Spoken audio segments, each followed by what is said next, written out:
Alright, spectating and spectacles. So, what's this guy talking about? The first thing I'd like to say is, isn't it important for anyone, or especially leaders or any spiritual leaders who are guiding our souls, to have integrity? I'd hope so.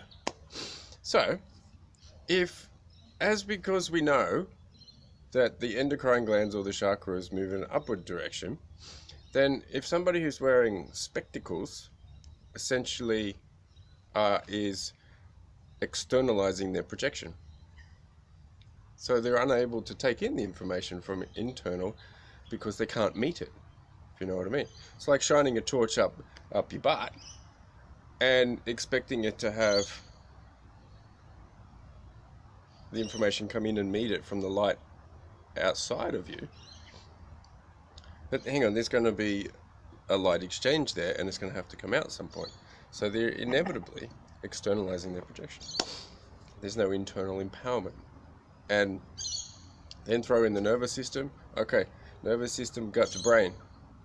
That's it's on basic level, but it's kind of required for brain function, and let alone the subtleties of perception.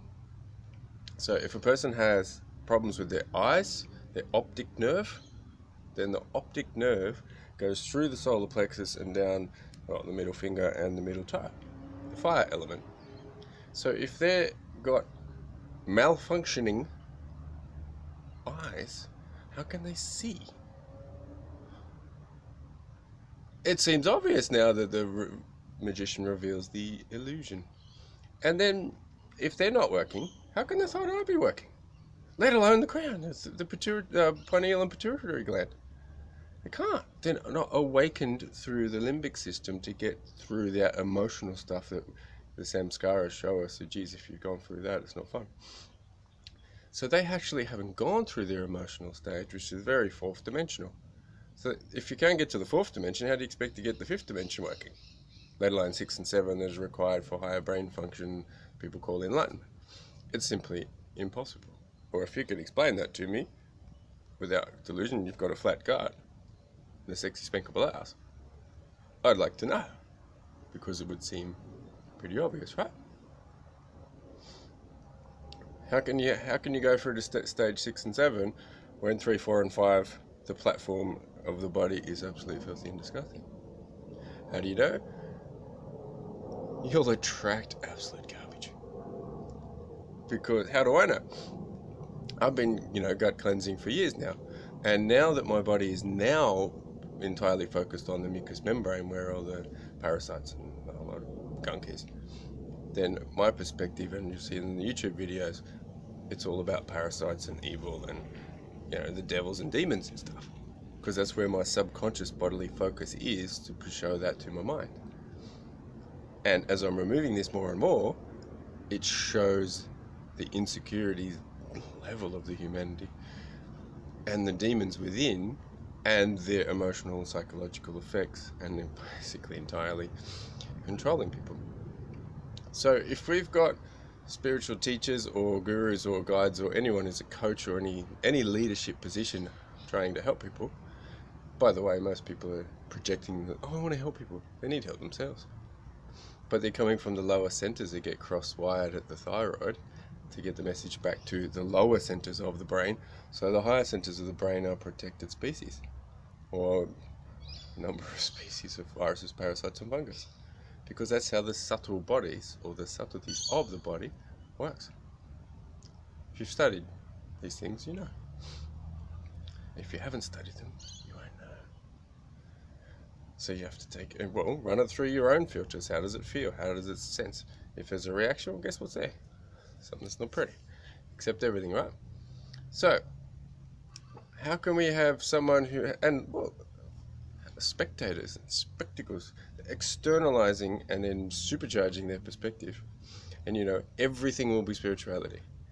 Whereas, what is spirituality? It's essentially the condition of the reproductive system, or the sacral gland chakra, that goes up and sending messages to the brain saying, this is my delusions, look at me, fix me, my homeostasis is a problem, I need this to be dealt with. but they don't have the nutrition and the cleansing and the bodily function and practices to deal with it. So it creates a halo of delusion of the lower centers of the brain. But everything's spirituality. But you'll notice that quite often these people are unable to do the simplest things, like drink enough water in a day, feed themselves, adequate nutrition, adequate herbalism, cook, operate in a normal functional society. They have to go and create a section away from society, which is, hey, that's attractive. But you've got to be able to master each level before you can get to the top, right? Otherwise, we're just pushing it away, and it will come back to bite your ass. You'll notice you get a lot of sexual problems, the sexual assault stories that usually didn't even happen. It's just the parasites in the reproductive system coming up and displaying the emotions of guilt and shame and a whole lot of other yucky stuff. Because the person's body is totally focused there. But their brain, if it's not connected down to that part of the nervous system, which is very difficult to do, it's taken me 10 years, then their brain is only up to here and it cannot get the messages back from the bottom half. And in the middle is delusion from all the toxins, mucus, fungus, all the different growths and viruses and things in the gut, creating an illusionary perspective of who we think we are in our energy field, but also in our body, because it's one and the same. However, the person doesn't know. And then it's like talking to that person and you're like talking to their demon. Alright, you give them some wisdom and this is how things work, how it works. No, it's not. And they start acting like a 5-year-old child. Why? Because that creature or that little imbalance has been there since the age of 5. And if it gets identified, then it rears its ugly head, throws out emotional garbage, and causes a problem in their life. And destroys pretty much everything. So, how does that feel? Does it make sense? Or make senses?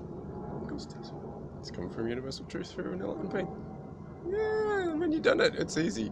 But you need a fully functioning nervous system as much as possible. And if the person doesn't have eyes, how can they have a third eye? For a oneness perspective, internally empowered in the body, which is essentially universal truth, because the way the body operates hasn't really changed that much, if at all. That's why traditional Chinese medicine and Ayurveda and yoga, correctly interpreted without all the different gunk in the endocrine system or the chakras, we can just transmit it straight.